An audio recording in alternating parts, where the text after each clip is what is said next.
Tercero, presión alta. Se están aplicando presión alta. Quinto.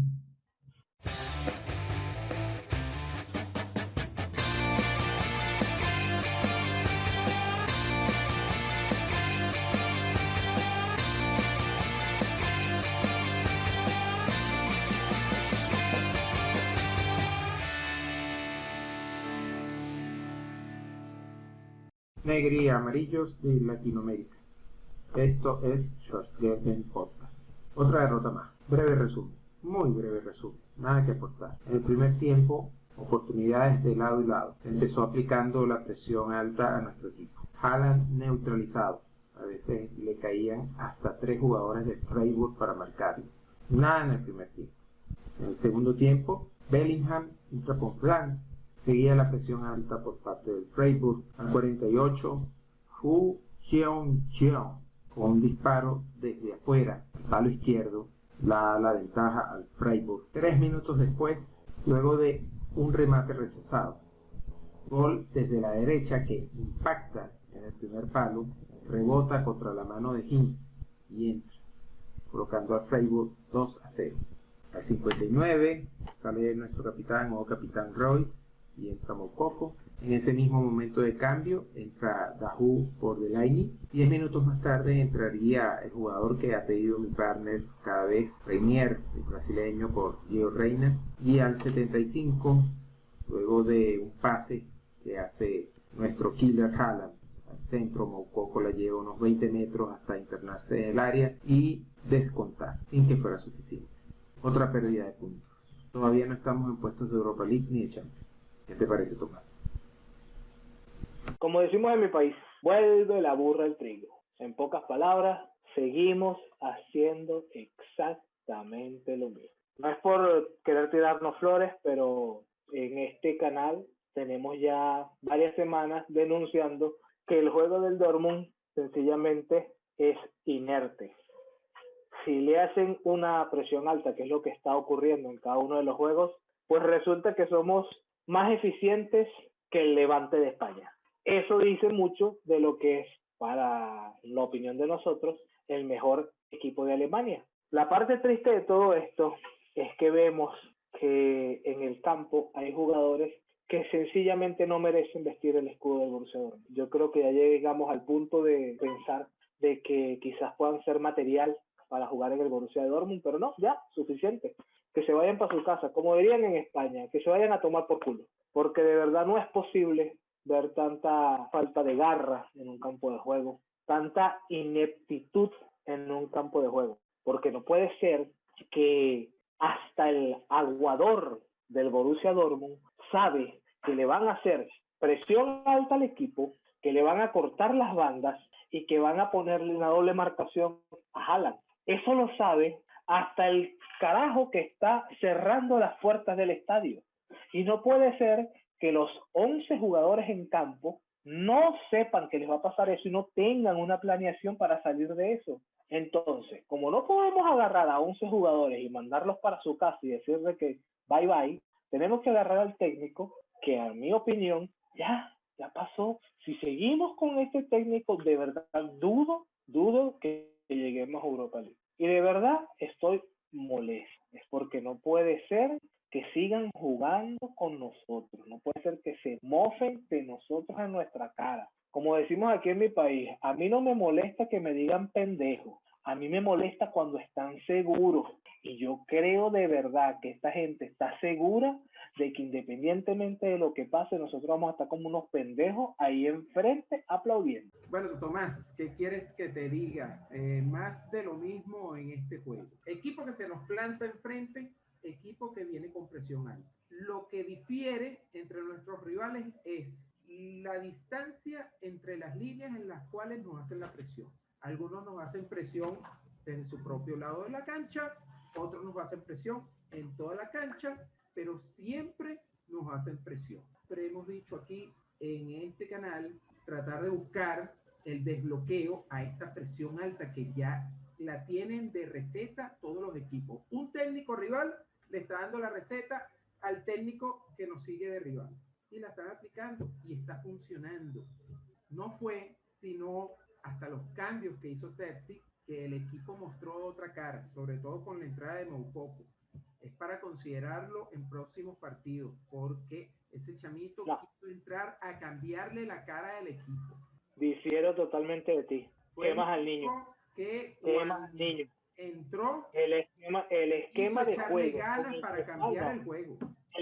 Hermano, en el fútbol tú puedes salir con muchísimas ganas, pero tienes 11 otros cabrones que están frente tuyo que tienen igual o la misma gana que tú. O empiezas a utilizar la cabeza en el planteamiento táctico que estás haciendo, o sencillamente te vas a tirar a la espalda a la espalda no, vas a tirar a la basura muchísimas carreras de jugadores que están, mira, con una carrera que te cagas. Llámese Gio Reyna, llámese Jadon, llámese Erling, llámese Bellingham, llámese Moukoko. Hay muchísimo joven talento que de verdad, mira, está apuntando muy alto. Y si tú agarras y ponte tú y haces una modificación de soltar el 4-2-3-1 a meterlo un 4-4-2 para que Moukoko pueda jugar con esto, primero tienes que sentar a Royce. Ya por ahí estás teniendo palpitaciones tú. Al sentar a Royce, ya la mitad de la afición está toda, que sentaron a Marco. Entonces tendrías que modificar el medio campo y hablar con Jadon de cambiarlo de banda. O sea, tendrías que hacer muchísimas modificaciones para meter un techito. No, el techito está bien de revulsivo, está bien, pero el problema está que cuando te lanzan la presión alta, sencillamente, de verdad, no puede ser que nosotros entendamos que esa vaina va a pasar y no hagan correctivo. Yo no entiendo eso, no lo comprendo, no me cabe, o sea, no puede ser. O sea, de verdad es irrisorio que en una rueda de prensa venga nuestro director técnico a decir, no, lo que pasa es que, bueno, muchas veces fallamos porque Delaney estaba teniendo inconvenientes, no le llegaba el balón. ¿Para jugar mal es peo? Si no están haciendo las cosas que le estás pidiendo al mapeo, ¿para qué carajo estás entonces ahí? Tú no eres amigo de los jugadores, hermano, ¿entiendes esa vaina? O tú le empiezas a exigir a ellos que se pongan los pantalones y empiecen a echar para adelante, porque hay un poco aficionados que estamos arrechos por las cosas que están pasando. Hermanito, sea sincero con usted mismo, no puedo con esta vaina, me voy para coño, chao. Pero no puede ser, estamos diciendo que estamos jugando contra el Bayern de Múnich, estamos jugando contra el Freiburgo, por amor a Cristo. Uno que está de octavo, o sea, está por debajo de nosotros. No, y nos viene de pintar la cara el Paderborn. Y antes de eso, el Mainz. Y antes de eso, el Hamburgo. Por entonces, el Sevilla está así. Está como Kiko. Está esperándonos en el Sánchez Tijuana. Eso es lo que están diciendo. Nada, papá. Nosotros agarramos, compramos al Papu Gómez. Están jugando como los grandes, porque hoy acaban de ganar 3-0. Y apenas lleguemos nosotros allá, lo que van a hacer es cagarse la risa, porque no damos miedo. No le damos miedo ni al Friburgo. Mira, la otra cosa que preocupa es el portero Hit. Fíjate que los 2 goles fueron de tiros largos, pero sobre todo, segundo gol, que fue a primer palo, fue todo responsabilidad de Hit, ese segundo gol. Es verdad que hubo un rebote contra el palo y luego le daron en la mano, pero lo agarraron como desprevenido, como que si no se esperaba ese disparo, cuando el Freiburgo en esos minutos estaba intentando de larga distancia. Fíjate que en esa jugada de gol, previamente hubo un disparo de larga distancia que fue repelido y allí es donde cae el balón por la banda derecha y viene el jugador del Freiburgo y remata convirtiendo ese gol. Vamos a aclarar algo. Primero, Hitz ya dijo que se va para el coño. Él ya se está disfrutando los últimos minutos con el Borussia. Segundo, el segundo gol de Friburgo, yo tengo mis dudas si en verdad el arquero tiene algo de culpa, porque en realidad fue un disparazo. Donde la metió, Mira, dime que hizo una comba, dime que Juan Roberto Carlos el que le pegó y te creo. El que ha jugado fútbol sabe que al momento que el balón está cruzando hacia la banda para allá, él tiene que pasar del medio de su portería a unos pasitos para la izquierda. El 87% de las personas que están en una portería no se piensa que el tipo le ha metido el zapatazo que metió y de donde lo metió. ¿Tiene algo de culpa? Por supuesto. Pero como yo todavía no he visto la repetición desde atrás del arco para ver si en verdad fue que en verdad le pasó justamente al lado, ok, no sé, porque la toma que vi no me quita esa duda. O sea, le pongo algo de culpa al portero porque la transición defensiva que él tiene que hacer, obvio que tiene que cuidar su palo, pero no sé porque no he visto el disparo. Pero yo le pongo más culpa en realidad. Mira, lo que pasa es que ahí me enseñaron en el fútbol que el portero portero, en realidad el trabajo del portero es cuando ya todas las partes defensivas dieron su máximo, ya no pasa nada, el arquero es el que tiene que defender el arco. Pero el primer gol, compadre, de Lainez, si quieres le buscamos una caipiriña, una sillita, le ponemos un toldito y se lo ponemos ahí para que él espere a ver cuando se digna a mover el culo, a tratar de parar el tipo que dispara, porque cuando hace el cruce de la izquierda al medio centro, nadie se dedica a meter la pierna. En el primer gol, la responsabilidad ahí sí no es del portero, Tomás, porque ese disparo vino de todo el centro. Se supone que hay una línea defensiva que debe proteger ese disparo del centro. Un golpe frontal. Precisamente. Fíjate por que eso se tiró lo más que pudo y no le llegó. El problema es ese, que Higgins, a lo mejor por la falta de juego, que son otras cosas que habría que analizar, pero cuando ves que Higgins va a tapar el disparo, mano, los pasos de él antes de lanzarse a la derecha son hacia adelante, y eso está mal. Los movimientos de él tienen que ser laterales, porque si no pierde espacio al momento del estiramiento. Y no es que yo sea un erudito en el fútbol, no, compadre. Mira, es netamente algo de la física. Si tú quieres llegar hasta allá, tienes que tener un movimiento lateral para poder llegar más lejos. Y si no, los invito a todos para que vean el canal de Santi Cañizares, un exportero del Madrid de España, que te explica todas estas cosas. Pero no puede ser que tú ves que el carajo le mete aquel zapatazo. A mí lo que me encabrona es que tienes a Delaine y a todos los demás pendejos viendo al tipo disparar. Porque si tú me dijeras que es que el carajo, mira, o sea, como es más, que el carajo se tocó el balón, se movió y metió un disparazo, bueno, pues está bien, pues mira, son cosas que pasan. Pero si es más, por favor, búscate exactamente la foto, la vas a poner aquí y aquí vamos a ver el hueco. Mira, te lo voy a hacer a circunferencia, ¿ves? Hay un hueco así, de que no había nadie ahí alrededor. Es más, señores, hasta Rubén me hace ese gol. Mire, yo no soy tan malo, yo soy zurdo de pie, pero derecho de mano. A mí los cables me los pusieron un poquito cruzados cuando me hicieron. Está loco, no le paren bola. Mira, Tomás, yo sé que es bien difícil, cada vez se pone bien difícil esta parte, pero ¿cuál es el top 3? No, yo creo que hoy sí voy a declinar invitación. No saludo a nadie. Un asco de juego, asco de planteamiento, de verdad que no se merecen que yo elogie a alguien dando un top 3, ¿no? Nadie, no se salva a nadie, no le equipo una mierda. Eran hoy las imágenes con muñequitos en negro, porque está desierto. Yo sí tengo un top 3. No, me sorprende, estamos hablando de la persona que hasta el sol de hoy sigue diciendo que Marco Ruiz es Balón de Oro, o sea. Gómez, número 3. Como siempre doy mis explicaciones. El hombre en el primer tiempo ganó varios duelos, buenas salidas, no excelentes, pero sí buenas. Fue el responsable de que no nos hincharan la cara en el primer tiempo. ¿Sí? Déjame que le resumo esa parte, señores. Número 3, Hummels, porque hizo su trabajo. Bueno, pero sí. Porque lo hizo. Cuando tú tienes un grupo donde pocos hacen su trabajo y los demás no los hacen, tienes que meditarlo. Así hagan su trabajo. Sí, hay que meditarlo, sí. Ajá, entonces, en segundo lugar, se llama motivación de un líder, pero no vamos a entrar en este terreno porque este canal no es de coaching. Este canal es de nuestro Borussia Dortmund y de la comunidad latinoamericana de Borussia, como lo somos nosotros. El número 2, Erling Haaland. En el ataque fue el que estuvo allí pendiente.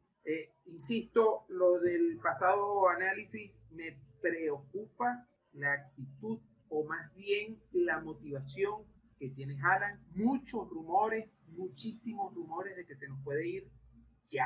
Este servidor esperaba que se fuera a 2 años, pero muchos rumores apuntan a que se nos puede ir en el próximo mercado. Mano, si no entramos a Europa League, van a desmantelar el equipo por la simple razón que como no tiene los ingresos de Champions o de Europa, no vas a tener dinero y vas a tener que buscar real en una pandemia. O sea, ellos no terminan de percibir el pedote en el que estamos metidos, porque si no clasifican a una competición europea, ¿ya ahí no se va?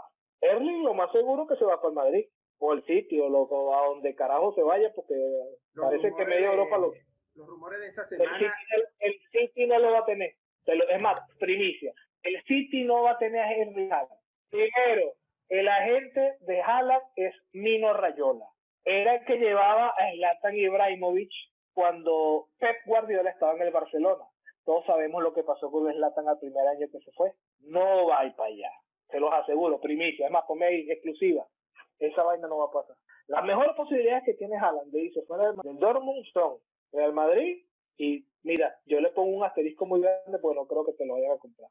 Manchester United, le sigo poniendo un asterisco muy grande porque había que modificar el estilo del juego del equipo. Entonces, no sé. Tendrían que soltar Solskjaer. No, y que no estaba sonando también Sancho para irse a United, entonces lo van a comprar los dos. Imagínate, tendrán esa chequera como para en este tiempo de pandemia para apostar por los dos. Sí, el United sí tiene lana porque si es un consorcio, no es una sociedad deportiva, es una mega empresa que era que compró el equipo. Pero independientemente de Sancho, yo no creo que haya por United. Yo creo que ya se desinfló ese mercado para él. Yo creo que más que todo estaría apuntando al Chelsea o otro equipo, si acaso. Pero el problema no es ese, el problema es que hay un cabrón más. Por eso es que me molesta y por eso es que digo que no ven la cara, no ven las caras de payaso, porque no puede ser que nosotros nos duela tanto el equipo que nos encabronemos, no dormamos, no comemos, por el simple hecho que estos pendejos no hacen su trabajo. Y esos pendejos están corriendo ahí mientras uno es el que sufre afuera. No puede ser, no es justo, vale, chicos, no es justo. Para redondear el comentario, Tomás. Mi número 1, ya lo venía diciendo en mis opiniones, Moukoko. Ese chamo, cuando entró a la cancha, fue que se le vio como que un poquito de vida al equipo, dentro de tanto zombie, tanto somnoliento que había en cancha. Ándale, ahí tienes la miniatura de Walking Dead. Están los tres, no, por lo menos no están de 100. No, está bien, bueno, déjame hacer un resumen, muchachos, para que entiendan. Hummels por defender, Haaland por atacar, Moukoko porque salió de revulsivo a intentar meter gol y lo hizo. Mira, qué equipazo tenemos, ¿vale? Por eso se llama Top 3, no se llama Top 11, ni Top 11, creo que así se llama un videojuego. Winning 11. Por ahí va. Como siempre, si están de acuerdo... Vamos a hacer Winning 11 y después vamos a hacer Pro Evolution. Si están de acuerdo conmigo o con este señor de acá, escriban en la caja de comentarios, anímense, con respeto, como siempre. Nuestras redes sociales las han visto en todo el video, aquí debajo, 4 juntas, fíjense, Twitter, Instagram, Facebook y por aquí por YouTube. Acá, sigan en cualquiera de ellos. ¿A cuál le van a dar, Tomás? A la fulana. Y, se me olvidaba, el sábado jugamos contra el... Dilo tú, Tomás, que eres el alemán. El Hoffenheim. Hoffenheim. Si les gustó el video. Si no les gustó. Y si no les gusta nuestro equipo. Si no les gusta nuestro equipo, ahí les dejo el dato. Escriban en los comentarios y yo le hago llegar una carta al equipo, no hay problema, yo me comprometo. Adiós.